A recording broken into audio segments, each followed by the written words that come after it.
Very good అన్నా అమ్మా ఎవరు డబ్బులు ఇచ్చినా తీసుకోండి.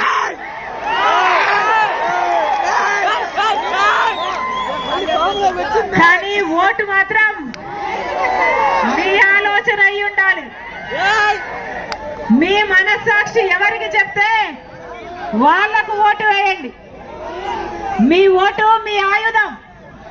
మీ ఓటు మీ ఆయుధం. మీ భవిష్యత్తే కాదు, మీ బిడ్డల భవిష్యత్తు, మీ బిడ్డల భవిష్యత్తు కూడా మీ ఓటు మీద ఆధారపడి ఉంది. ఓటు అనేది 5 సంవత్సరాలకు ఒక్కసారి మాత్రమే మీ చేతుల్లోకి వచ్చే ఆయుధం. ఒక్కసారి ఓటేస్తే మళ్ళీ చూడడానికి తెలుగుదేశం పార్టీ వాళ్ళు రారు, మళ్ళీ చూడడానికి వైసీపీ పార్టీ వాళ్ళు రారు. 5 ఏళ్ళు రాష్ట్రం ఏర్పడి 10 సంవత్సరాలు అయితే మొదటి 5 సంవత్సరాలు చంద్రబాబు గారు ముఖ్యమంత్రి, ఇప్పుడు 5 సంవత్సరాలు జగన్మోహన్ రెడ్డి గారు ముఖ్యమంత్రి. చేతనైందా వీళ్ళకు పరిపాలన? చేతనైందా వీళ్ళకు పరిపాలన? తంబాలపల్లి నియోజకవర్గం ఏదైనా అభివృద్ధి చెందిందా? 10 ఏళ్లలో ఒక్క అడుగైనా ముందుకు వేసిందా? బిడ్డల జీవితాలు బాగుపడ్డాయా? ఇల్లులు వచ్చాయా? వ్యవసాయం పండుగ అయిందా? మరి ఏ ఉద్ధరించినట్టు? కనీసం హంద్రీనివా ప్రాజెక్టు పూర్తయిందా? రాజశేఖర రెడ్డి గారు హంద్రీనివా ప్రాజెక్టు పనులు ఎంత శాతం? 90% పూర్తి చేసి వెళ్లిపోయాడు. ఆయన బ్రతికుంటే ఎప్పుడో అయిపోయేది.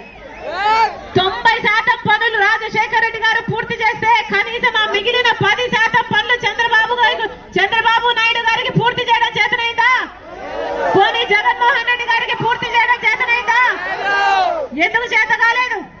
కేవలం 10% పనులే కదా, కనీసం అదైనా చేయడం పూర్తిగా చేత కాలేదు అంటే ఇక మీరు వీళ్ళ నాయకులు వీళ్ళకి ఇవ్వాల్సిన అధికారం 10 సంవత్సరాలైంది అన్నా. మన రాష్ట్రం ఏర్పడి 10 సంవత్సరాలైంది. మనకు ప్రత్యేక హోదా వస్తే ఇక్కడ ఇంతమంది బిడ్డలున్నారు, ఇంతమంది యువకులున్నారు. ఎంతమంది వీళ్ళందరూ అందరూ యువకులే కనిపిస్తున్నారు నా కంటికైతే. ఇంతమంది యువకులున్నారే, ఆలోచన చేయండి. పెద్దవాళ్ళు మీ బిడ్డల కోసం ఆలోచన చేయండి. మనకు ప్రత్యేక హోదా 10 సంవత్సరాల క్రితం రావాల్సింది. ప్రత్యేక హోదా, స్పెషల్ స్టేటస్ మన రాష్ట్రానికి గనక వస్తే ఒక్కొక్క నియోజకవర్గానికి 100 పరిశ్రమలు వస్తాయి. ఒక్కొక్క నియోజకవర్గానికి 100 పరిశ్రమలు వచ్చేవి. ఎంత అభివృద్ధి జరుగును, మన బిడ్డలకు ఎన్ని ఉద్యోగాలు వచ్చును. కానీ 10 సంవత్సరాలుగా చంద్రబాబు గారు 5 సంవత్సరాలు ముఖ్యమంత్రి, జగన్మోహన్ రెడ్డి గారు 5 సంవత్సరాలు ముఖ్యమంత్రి. ఒక్కరైనా ఈ 10 సంవత్సరాలలో ఒక్కరైనా ప్రత్యేక హోదా కోసం కొట్లాడారా? మన బిడ్డల భవిష్యత్తు కోసం కొట్లాడారా? ఆఖరికి 10 సంవత్సరాలు అయిపోయినాక తిరిగి చూస్తే ఇప్పుడు ప్రత్యేక హోదా గురించి ఊసే లేదు. ప్రత్యేక హోదా అన్న పదానికి అర్థమే లేకుండా పోయింది. కారణం, ఒక పక్క ప్రతిపక్ష నాయుడు చంద్రబాబు గారు ప్రత్యేక హోదా గురించి కొట్లాడు, ఇంకో పక్క జగన్మోహన్ రెడ్డి గారు ప్రత్యేక హోదా గురించి కొట్లాడు. ఎందుకంటే వీళ్ళిద్దరికి బీజేపీ పార్టీతో దోస్తీ కావాలి. బీజేపీ పార్టీ ఏమో 10 సంవత్సరాలుగా ఆంధ్ర రాష్ట్రానికి వెన్నుపోటు పొడుస్తూనే ఉంది.